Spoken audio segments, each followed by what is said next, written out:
and welcome back to the Open Minds podcast, where we talk to business owners and professionals about unspoken ideas and new topics.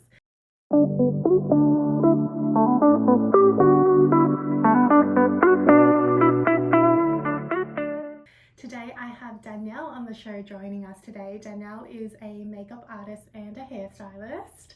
Welcome, Danielle. Oh, thank you so much for having me, Viki. Such an honor. Let's start. How did you get into makeup and hair? Okay, so I just had an epiphany one day in 2015.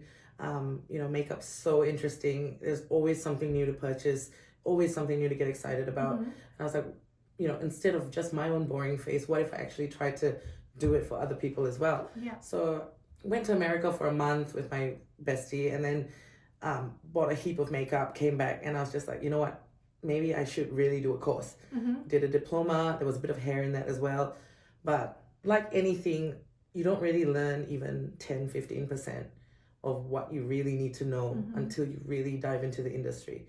I've heard from a lot of people who take makeup courses that it's a lot of outdated techniques and stuff as well. Definitely outdated techniques. And I think all the teachers, even if they have their own styles, they're taught to teach in that one way that the person in charge of the company is just like, we're doing it this way. It's still very focused on like stage makeup, cream products, layering like 5,000 layers of cream color corrector and stuff. It's not always necessary these days with the advancements in products as well. And now you do a lot of brides and bridal parties. How did you get into that side of makeup? I think originally when I started out, I was like, how fun would it be to do a lot of weddings? I thought I'd be a guest at most of these weddings, and look, I've not been to even 2. Like the only one that I've been to was because it was 3 hours away from home, and they were like, why don't you just spend the whole evening, we'll rent you a motel and everything. That's the only reason why I've attended it. And other than that, aside from that, nothing that glamorous about being a guest and enjoying the food. No, because I guess the dark side is the early mornings, all the stress that comes with doing a bridal booking. Let's talk about why a bridal booking costs more than a normal makeup booking. Sure. Okay, that's such a big question, and I feel like I have to defend myself on TikTok all the time, just because I've made those videos about how people try to deceive the artist and pretend it's not their wedding day when it is. Like most of us, and I think I speak for most of us, we put that extra effort into making a bride look extra special. I know people go like, oh, the look is simple only, so why do I have to pay the bridal price? Look, a simple look does not necessarily take less time. We still want to set it for you the whole day, and on top of that, I think admin time is the main thing. There's a lot of back and forth in the months leading up to a wedding, where it's like, we're discussing the final details of, where we're getting ready, the order in which all the bridesmaids and the bride are getting ready. We give them so much advice on the timeline as well. Like, we never want the bride to go last, because there's nothing worse than a bride going like, oh gosh, everyone's ready except me, and now everything's going to go wrong. And, it's easy. We've seen it time and time again. The brides just, their brains get fried by the time it's their turn, and they're just so restless. So it's better to get them over and done with. I guess they are the main attention as well. That's right. So I guess you want to spend the most amount of time on them and the focus on them. What would you say is the time difference that it takes for you to do a normal booking and the bride? Okay, so for hair and makeup, I would always give a bride about 2 hours. So about 1 hour and 15 for makeup and 45 for hair, and then another 15 minutes of final touches at the very end. A normal booking would be 1.5 hours, so almost an hour for makeup and about half an hour for hair. So wow, that's quite fast for hair. You think so? I think so. Yeah. I mean, sometimes I go over time, but more Yeah. often than not, people don't have super long hair or super thick hair. Do you get a lot of people who inquire about your wedding services and you're going back and forth through emails, and at the end they don't even proceed with the booking? Like, would you waste a lot of time? Yes, I feel like that's a lot of time. Because a lot of the time they come back to you one more time and ask another question like, so if my photographer says we have to be ready by this time, can you do it? And then there's all that extra back and forth, and then they still might not book you because they're probably shopping around. for the best price.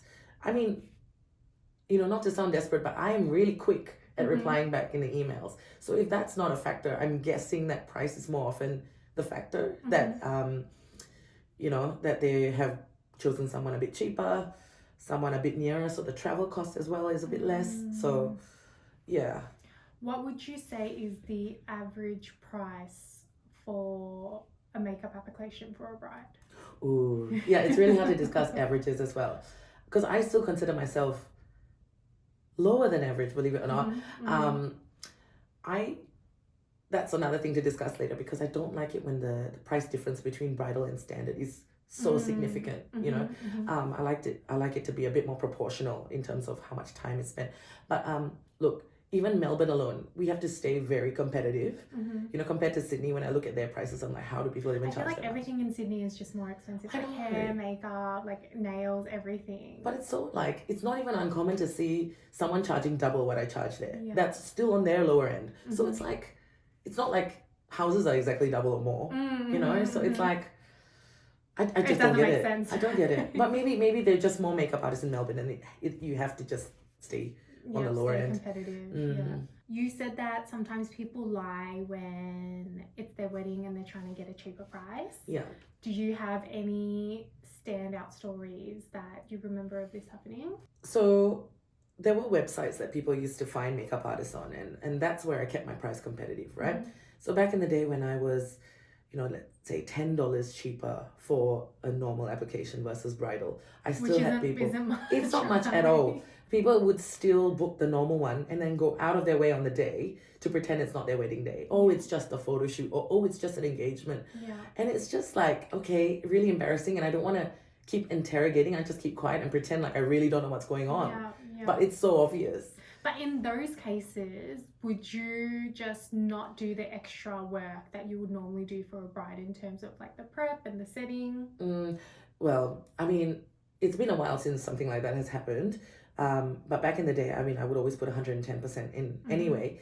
But now, if, I feel like someone clearly has chosen the cheaper option, when everything's listed out there clearly, the difference between bridal and, the timing that it takes, the difference in timing, I will not put that extra effort in. No, I will, stick to my original, maybe an hour and a half for hair and makeup. Because that's what they've paid for, right? That's exactly what they paid for. Yeah. That's a choice that they've made, whether they understand it or not. And I think when you keep allowing these people to get that extra service when they haven't paid for it, it enables them to continue that kind of behavior, right? That's right.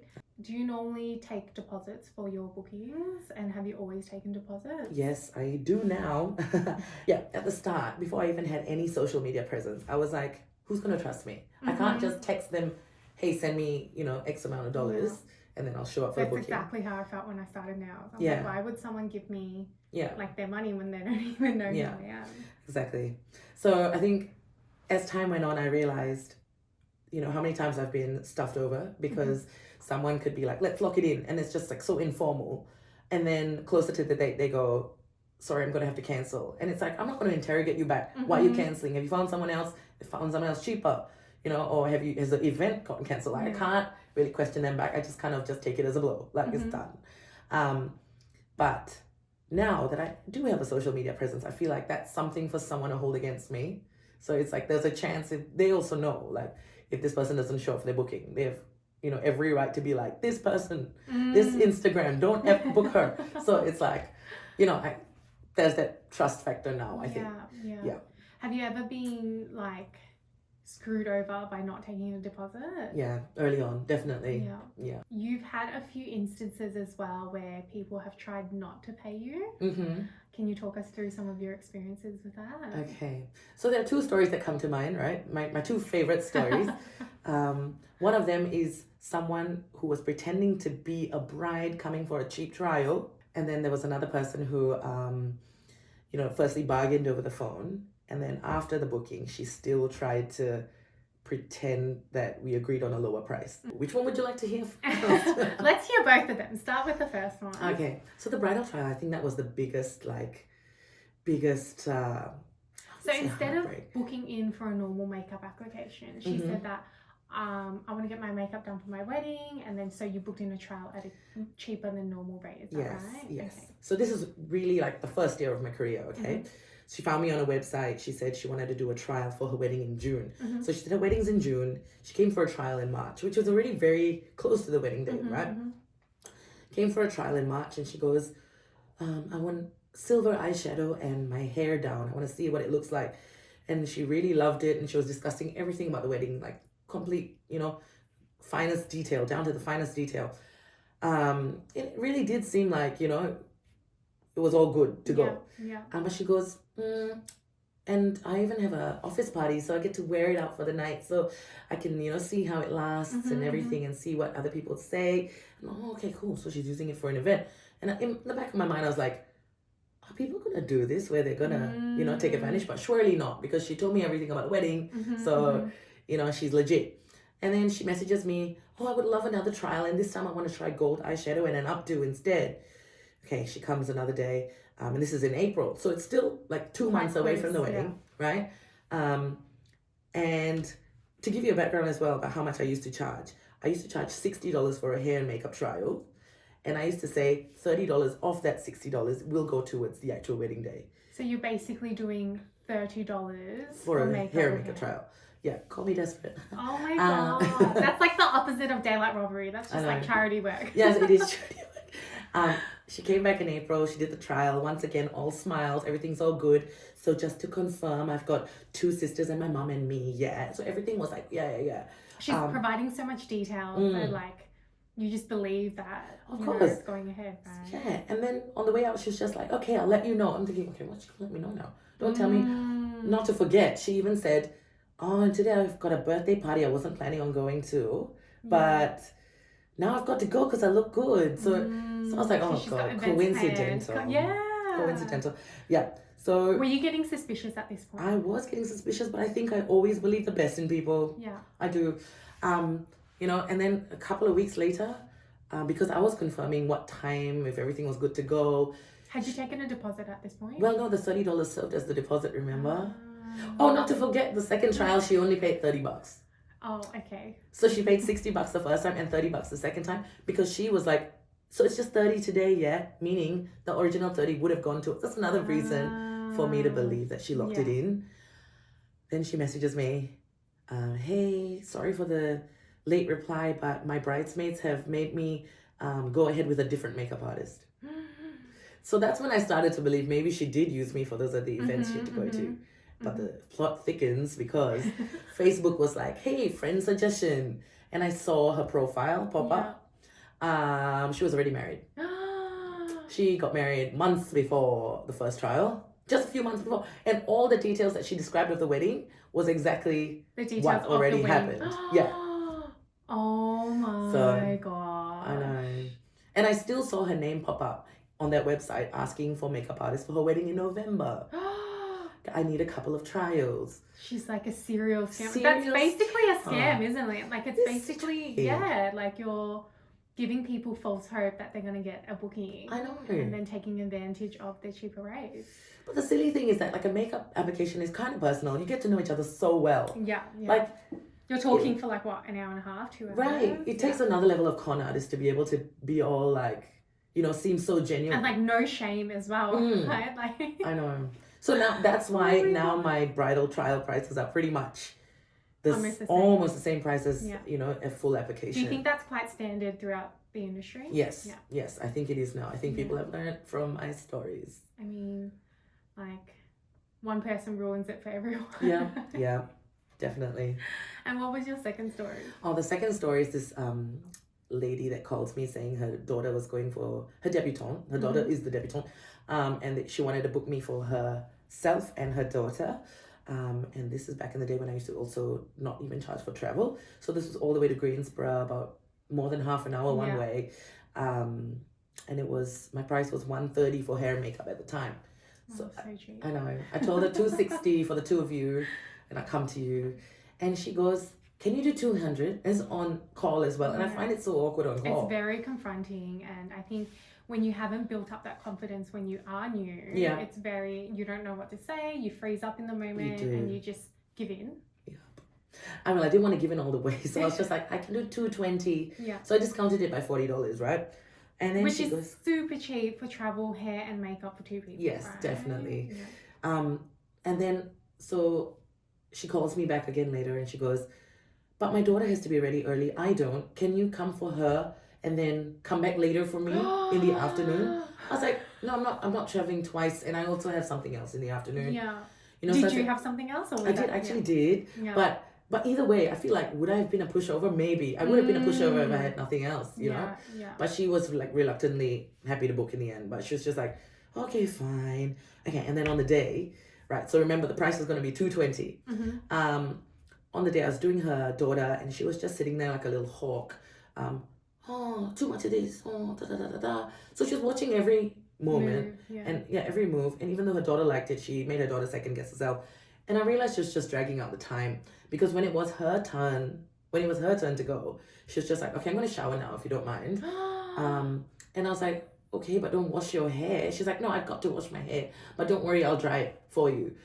I was literally waiting there half an hour just because she didn't want to be ready so early, right? Oh my god. Waiting there half an hour, and then she comes out, she goes, I've put on some foundation to help you out. Oh my god.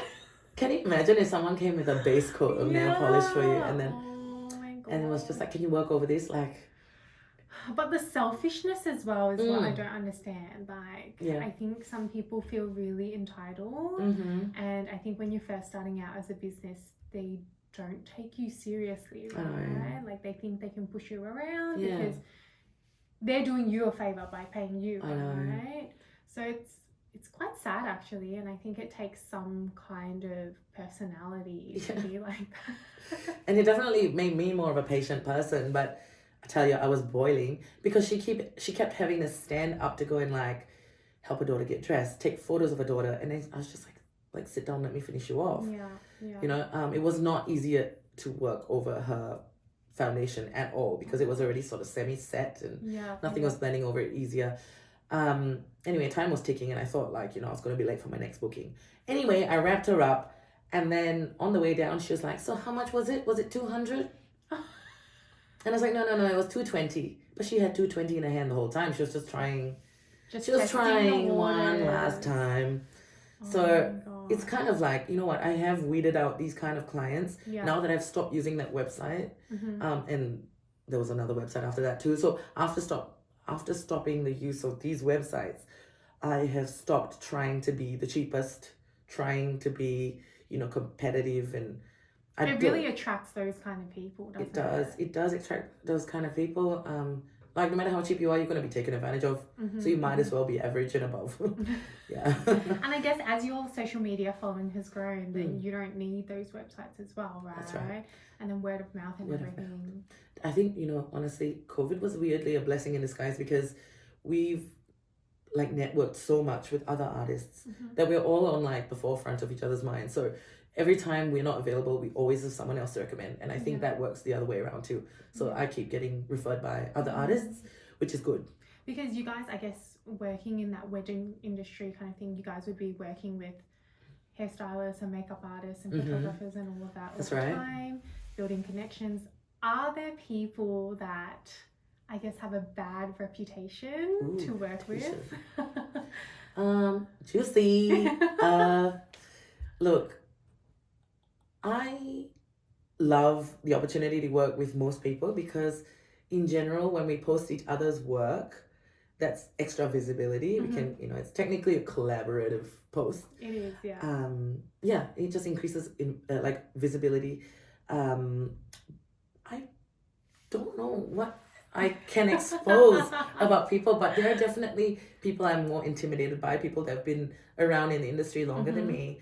When I turn up and I say hi, sometimes maybe they don't hear me or they don't acknowledge my presence. Or they're just snobby and they don't want to acknowledge your existence, right? Right? Like, I get hurt so easily. But, yeah, no, I feel like a couple of names come to mind when I think about how I've been intimidated by the fact that I got that impression that they think they're better than everyone else, so they don't. Or they could have just been really focused in their work, so... Yeah. So it's hard to say, right? Yeah, you don't say hi again. Like, after, you're like, hi, did you hear me? Hi. Yeah, it's Give just them a little tap on the shoulder. yeah. You know, there's times that I message them on Instagram after the job and I go, hey, sorry I didn't get a proper chance to say hi to you at the job, but yeah, you know, I've been a big fan of your work for a long time. And I still get no reply. Wow. Left on scene. Left on scene, not even like didn't see the message. Oh, yeah, there's a my bit of both, but yeah. gosh. Oh, wow. Yeah. But I guess there's always going to be people like that. I know. Sometimes people are threatened in some way. Yeah, I think it really comes down to jealousy and just bad personality. Right? I don't know if there's something to be jealous of me about, but like, oh my god, don't undermine yourself. You are amazing. Oh, thank you. But I really hope I don't do that to newer artists in the future because it's not a good feeling, is it? No. Yeah. So how do you deal with difficult clients who they're not necessarily being difficult, but they don't know what they want? Okay, so when they're making the booking, I give them an option of uploading or sending me an inspo pic or two.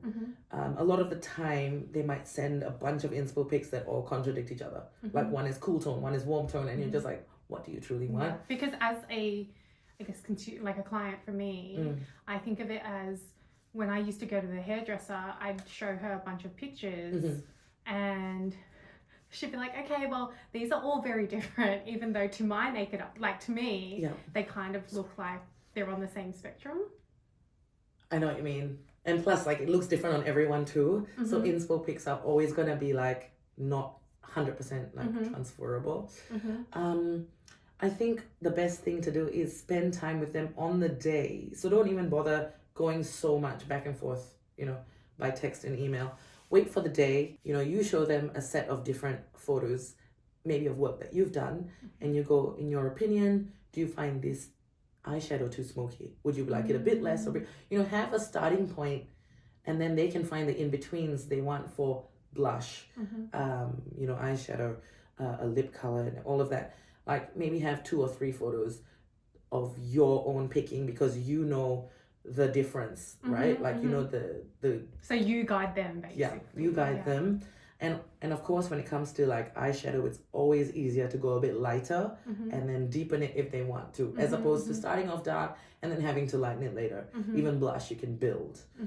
Like, there are times where I kind of leave it up to them as well. I'm lost for ideas because they've contradicted everything so much, where I'm like, okay, so here's the blush that I've done, you know, do you want it a bit more pink or a bit more purple? And I just let them guide me. That's the only way to be able to navigate and tweak it through the way they want it, because most looks, I don't let them look at the process. I only show them the very finished result. And even though sometimes I replicate the inspo pic, they get shocked because they didn't expect it to look as dramatic on them. So, or it just doesn't look like the inspo pic because they're completely different people. Yeah, different features, right? Yeah. So like, if you're gonna show me a Caucasian lady with a very dramatic eye, but you've got like a single eyelid, it might not show up as much, you know. But there's only so much higher I can blend it on you without looking like too much as well. So you just kind of had to also slowly explain to them why that's the case. I think it's all about managing expectations. In a very unlikely scenario where you have to blend away a bit of the harsher edges because it's too dark, that can be done. It just takes a bit of extra time. So have you had to run over your appointment time in those cases, or you can usually make it work to stay on time? I rarely run over time, but the most I run over time, let's say from a home appointment, would be 10 minutes if I had to do the extra fixing and stuff. But there's never a back-to-back appointment where I'm running over time and the next person has to wait. Luckily. That would be very awkward.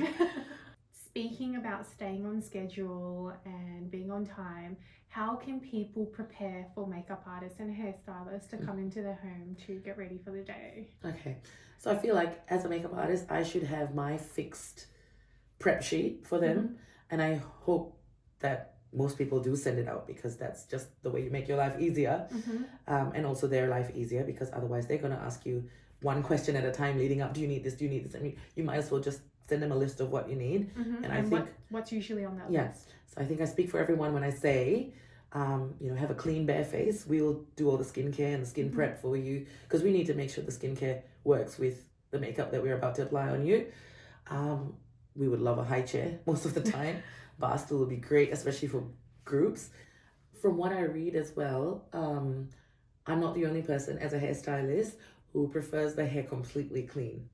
And there's nothing worse than really oily hair that when you heat style, there's literally fumes and you start choking. Like, honestly, some people... I didn't know that was a thing. It's a thing. When their hair is so oily and you go, have you washed your hair? And they go, yes, just last night. But, there's a thing where they over-condition, that the conditioner builds up as well. Yes, so there's oil plus conditioner because their hair is never completely clean. So if anything, I think a lot of us also say, please double wash your hair. Double wash your scalp, double wash just the whole hair strand so that we can avoid I'm still shocked that that's a thing. Oh, you don't even know. But like in terms of a style holding, we need the hair to be light and airy, and then we add texture, we add the products we need to help hold it. I always thought that like second day hair is better because it holds better, or it depends on the hair type. Well, definitely wash it the day before. I think wash it the day before, and I think the next day is second day hair. Yeah. But people think third, fourth, fifth day hair is gonna supposedly help. I don't know what it is in their hair, or they think freshly washed hair, but not all of us do blow waves. And the hair needs to be like literally bone dry to be curled without, dropping again. You had your kit stolen last year? Yeah, that's right. So ever since giving birth, my back has been really bad. So I asked him to help me put it in the car the day before. I had a quick job that day, and then I left it in the car when I came back. I just parked in the same spot, came back in to the house. The next morning, I was leaving at 5 a.m. I had an extra bag of, clean brushes to take to the car. I opened the boot, it was empty, and I was like, I wouldn't have left it on the back seat, would I? I always put it in the boot where it's not visible. I opened the back door, and that's when I noticed that the other side back door was smashed. So meaning they would have smashed the glass, unlocked the car, got in and unlocked the whole car, unlocked the boot, took all the stuff. So I've really no idea whether firstly they saw us the day before, or whether it was just the first car in the visitor lot and they were going on a spree.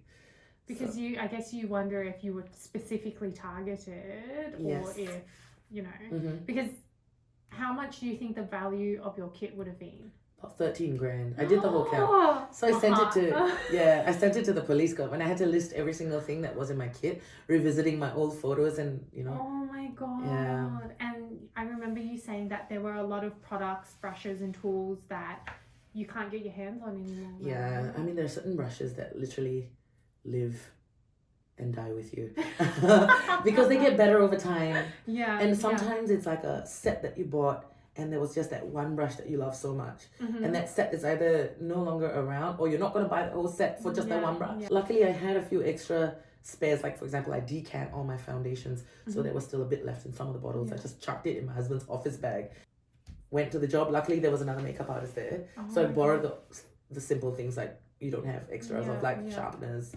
scissors, glue, I think. But did you have a lot of bookings coming up as well? It was August to September. September's always busy. Yeah.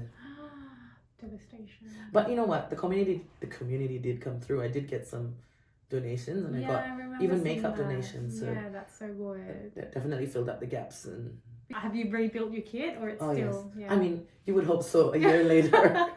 Yes. I did it as quickly as possible. And honestly, like certain products that I've always had my eye on but never needed to purchase until I finished my other stuff. I was like, okay, this is the upside.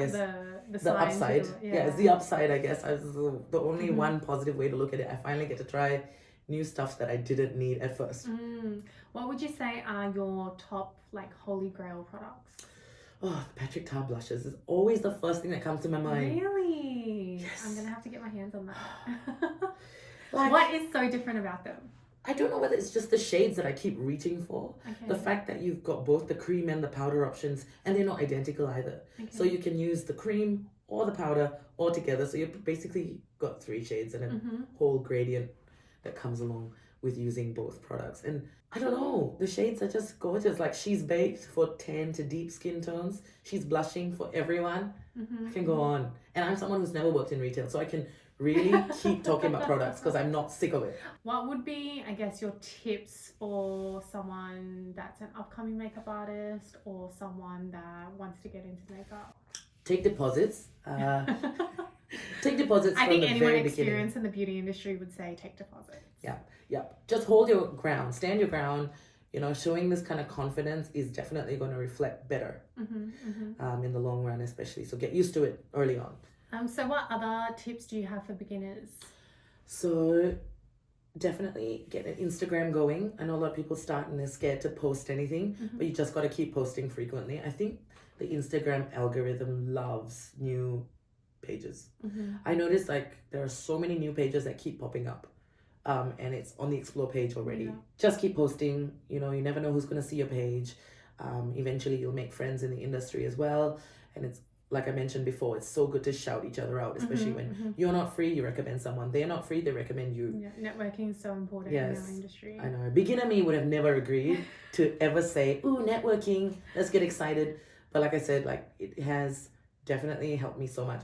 In 2018, I made friends with Nee, and because she's a social butterfly, she made friends. She had a lot of friends already in the industry, and she just kept making more. And through her, I've made friends. Yeah, Aside from that, I probably still would have known no one until now. Yeah, and also there are always going to be models out there or wannabe models who are going to ask to collab. So just use their faces, practice. You have more photos to post. Everybody wins, but know when to draw the line of, you know, not being taken advantage of by other people asking for just free makeup because they want to collab. Yeah. Look at my ugly nails. Would you like to collab? Definitely also enjoy the process of building your kit. Don't think you need everything to begin with. You know, slowly build. So you can start with a couple of this, a couple of that. And then if you really like the formula, keep adding to the shade range. But once again, you don't need every shade of foundation. You just need a few that you can mix and find the in-betweens of shades and undertones. There's nothing more exciting than slowly getting excited about a new product. Like the process, right? Yes. I remember when I first started nails, I was like, I need more colors. I think maybe I started with 30 to 50 colors. And it was so expensive at the time. You're trying to build up this business and all the money is going back into the business. And now I have like, I think close to 200 colors, maybe even more. And you're constantly selling I'm always selling stuff because I'm just like, I don't use it. Or like, when you buy stuff online, a lot of nail stuff isn't readily available at like a Sephora or a Mecca. So you're looking at shades online and you're like, yeah, this is the color that I've been looking for. You get it. And it's exactly the same as like the last 3 pinks that you've purchased. And it's like, well, this is going to the back of the drawer. Do you actually notice a big difference between formulas? Yes and no. I think the thing with the nail industry is that a lot of brands are mass produced in China from the same factories with different labels slipped on it. And I think there's a lot of brands that have a very similar formula and maybe even the same formula. There's cheap brands that have a really good formula. There's expensive brands that don't have a great formula. But I really think that it comes down to personal preference as well. Like I see some artists who are incredible in what they do and I see the product that they're using and I'm like, I hated that when I used it, you know what I mean? And it comes down to as well, like, are they displaying this as PR? Like, have they been paid for this? Have they been sponsored for this? Or do they genuinely like this product? So there is a difference between formulas, but a lot of them are quite similar at the same time. And I think within the brand as well, you can get some colors that are absolutely great. And there's always a few colors that are just, the formula is just not good. And I think that would be the same as makeup as well, right? Yeah. There would be shades that are, no one knows why, but it's just different. There's definitely, even with concealers and foundations, I notice some certain brands have shades that love to separate. And you can see like it goes dark and light and marbly, and some just stay perfectly, you know, consistent. So yeah, it depends on the pigment exactly. Recently you put up a story, or maybe it was a reel, talking about the price increase of product costs Mm-hmm. in the last year. Talk us through some of the differences that you've noticed. Okay, I am very surprised that the makeup industry feels the need to increase their prices. I mean, is it just taking advantage of us makeup artists and the average consumer just because it is so popular and it's continuing to be more and more popular? Like, it's almost a necessity at this point that they know people are going to buy it anyway, so we might as well raise the prices. I feel like it's really unfair, but at the same time, yes, everything is going up, and you know, the cost is going up, the labor costs are going up. So, but sometimes I'm just like, how is it possible that a brand can suddenly be 20-30% more expensive in a span of a year? Fix Plus used to be on the lower 30s, you know. I remember it being 36 for the longest time, and then suddenly it spiked up to 50. And I feel like, where does it cap off, really? Yeah. Companies like Mecca and Sephora, they used to always say that they would look at the AUD, the Australian dollar versus the US dollar, to scale it accordingly. But it still works out to be so much more expensive. yeah, even if our dollar hasn't suddenly significantly gone down, it's been down for a long time. It's not even the lowest it's been. So how come, you know, it's going up still? And then when you compare drugstore as well, like for the average consumer, like we have to pay $35, $39 for a drugstore foundation from L'Oreal, Revlon, those kind of brands. The Americans pay 10 USD. Wow. You know, on average. Yeah. So it can even be 8 to 12 USD. And then like the comparison of that was probably like 20, yeah? Yeah, 20 on when our dollar is low. So it's like... I think the thing with Australia is we are an island, and shipping costs to get everything to us is more expensive, and post-COVID that's increased as well. Yeah. But I think you're right. I think it is kind of not in proportion anymore. Yeah, it's not proportionate at all. And I am someone who will continue to spend on the quality products. You know, I'm going to constantly run out of products and have to restock. And I, once again, want to keep being competitively priced. But now that I see that everyone is struggling, obviously having the luxury of booking a makeup artist when you're just a wedding guest is something that you probably not put as a priority anymore. Especially if, like, for example, now I charge $150 for standard makeup. Someone's going to be like, never mind, I will not get my makeup done this time, which is fair enough. What do? Do I lower my prices for a certain promotion period? What if people come back going, oh, I saw you have a promo, but I booked you at your original price. Do I get the discount too? I don't want to say no, but like, what if my promo doesn't even lure more customers in? And then I, you know, honor that price to the people who have booked at the higher price, and I go, okay, fine, I'll lower it for you too. And overall, I'm losing out. So it's like, do I want to take that risk? Do I want to be that hero who's like, I'll lower my prices because everyone is struggling? You know, it sucks as a sole trader when you work for yourself, when your books are empty, right? When you have gaps in your schedule and money needs to come in. We need money to survive, right? It's not all about money, but we need it to survive on. So I think my suggestion in times like this is you have to make yourself stand out from everywhere else, right?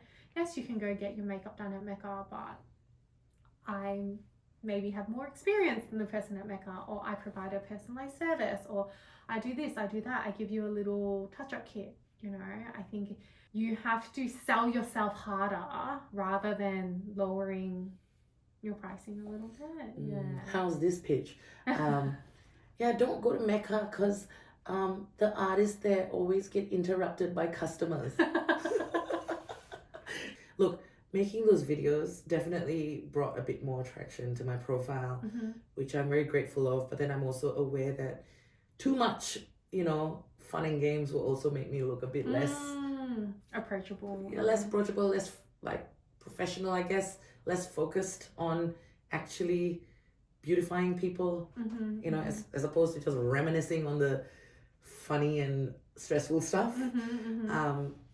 No, I do like it, and I probably want to role play more. I mean, more of the positive stuff eventually too. But hopefully the next few months it does pick up and I forget about all the quiet months. Everyone went to Europe this year. I think everyone had a quiet. I had a quiet phase. I think around April, May. At the end of the day, we provide a service to people that make people feel good about themselves. Like, aside from just getting that service done, like obviously I've had my nails done by you a few times. It's like a therapy session both ways. It's like you just feel so much more refreshed, not just because you've just had a whole pick me up, you look better now, but more like you've just had a very like wholesome conversation. Most of the time it is like that. And I do love all my clients for that reason. It's nice when they really want to get to know you back. And it makes it an enjoyable process and makes you enjoy your job and makes it different every day. Well, we're going to wrap it up here, guys. Thank you for listening. Please like and subscribe to the podcast if you enjoyed it, and share it with your friends, and we will catch you next time. Thank you, Danielle, for being on the show. Thank you for listening, and thanks for having me.